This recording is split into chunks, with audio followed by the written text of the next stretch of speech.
Assalamualaikum dan selamat sejahtera. Saya Cikgu Iman Yalin. So hari ini kita akan buat siri ulang kaji soalan yang kedua untuk subjek matematik tingkatan 5.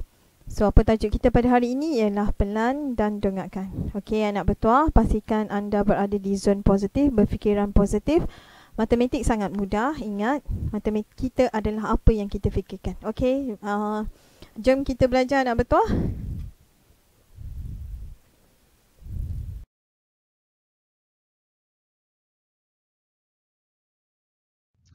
Okeylah nak betul, kita tengok soalan yang pertama. Soalan pertama ni dia tanya kita, dia suruh kita melukis pemandangan daripada atas, pandangan daripada X dan pandangan daripada Y. Okey, anak betul kena ingat kalau dia kata pelan, pelan mesti pemandangan daripada atas. Okey, lepas tu anak betul perlu lukis pemandangan daripada X dan Y. Dan ingat soalan ni mewakili 12 markah. Okey, pelan 3 markah, nak betul, X 4 markah dan Y 5 markah. Macam mana tahu dia 5 markah? Nak betul kena tahu dia kena ada garis putus-putus. Garis putus-putus tu menunjukkan hint dia ada markah dia adalah 5. Okey, baiklah nak betul, kita tengok soalan yang pertama. So soalan pertama dia suruh kita lukis pelan. Okey, pelan kena tahu dia adalah dari atas. Okey. So, pelan mesti dilukis dari atas. So, apa kaedah yang cikgu gunakan? So, cikgu gunakan kaedah warna. Okey, nampak tak garis-garis yang cikgu warnakan? So, cikgu warnakan garis tu supaya cikgu nampak apa yang bentuk dia. Okey, nak betul. Jom kita tengok yang seterusnya. Okey, apa yang cikgu nampak? Okey, anak betul. Cuba tengok bila cikgu naikkan warna line-line color tu, so kita dah nampak bentuk dia. So dah nampak bentuk dia, apa yang perlu kita buat anak betul? Kita lakarkan balik dalam tegak lah. So nampak tak? So okay, nampak tak yang ni bahagian A. Okey, bahagian ni kita nampak 2cm, 3cm, 6cm, 2cm, 3cm. Lepas tu anak betul cuba tengok yang ni. Okey, nampak tak yang ni? So yang ni B tu kan?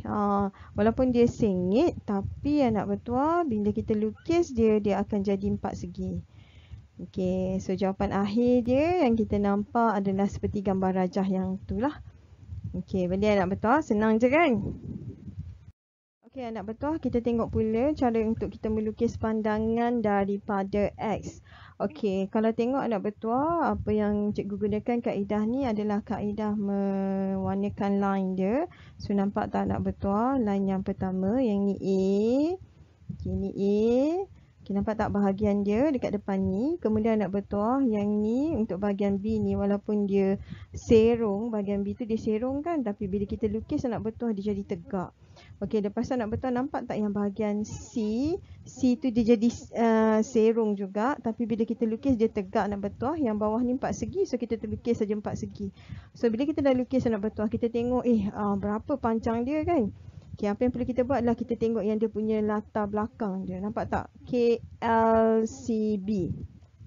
So KLCB 8 dengan 6. So kita tengok 8 dengan 6 lah. Panjang dia 8, dia punya lebar dia adalah 6. So kita masukkan lah nak betul. Yang kita nampak kita bagi dia punya ukuran. Yang serong tu selebihnya lah. Okey, boleh? So tengok betul-betul, fahamkan. Okey, cuba tengok anak betul bila cikgu tarikkan garis warna tu ke depan. So kita nampakkan bahagian-bahagian dia dan kita dapat lukis. So itulah jawapan dia. Okay, cuma nak ingatkan bahagian yang C walaupun dia condong kan macam tadi kan, walaupun dia condong tapi bila kita lukis menegak. Bila kita lukis gambar rajah kita tu mesti 90 darjah. Okey, boleh anak betul Okey, senang je kan. So sentiasa berfikiran positif. Kita adalah apa yang kita fikirkan anak betul. Bila kita fikir senang, insya-Allah semua benda akan jadi senang. Okey, good luck anak betul. Jom kita tengok yang soalan yang seterusnya. Okey, ni soalan yang terakhir. Dia suruh lukis daripada pandangan Y. So, macam biasa, apa yang cikgu buat, cikgu warnakan line dia yang kat sebelah Y tu. Okey, lepas cikgu warnakan line dia. Lepas tu nampak tak nak betul kalau kita nampak yang bahagian pertama dan bahagian kedua kan. So, bahagian pertama, bahagian kedua. Lepas tu perasan tak kat sini? Dia ada garis putus-putus. Kenapa garis tu ada putus-putus? Nampak tak anak panah warna merah B tu? So B tu menunjukkan garis tu terlindung. Betul tak? Dia berada di belakang. Tu sebabnya bila kita tengok anak bertuah yang untuk soalan nombor 5 yang 5 markah ni, dia satu hint dia adalah garis putus-putus. Okey, so garis putus-putus tu dia ada garis tu tapi kita tak nampak. Okey, jom kita tengok apa yang kita dapat. Okey anak bertuah, cuba perhatikan. Yang ni lepas cikgu dah injakkan. So kita ada lapisan 4 segi dengan trapezium, betul tak? So sebenarnya apa yang kita buat, lapisan ni kedua-duanya kita apa? Kita tindihkan dia. So bila kita tindihkan dia, kita dapatlah jawapan yang dekat dalam slide tu. So sebenarnya tajuk dia senang aja. So lepas tu anak bertuah yang nampak tak?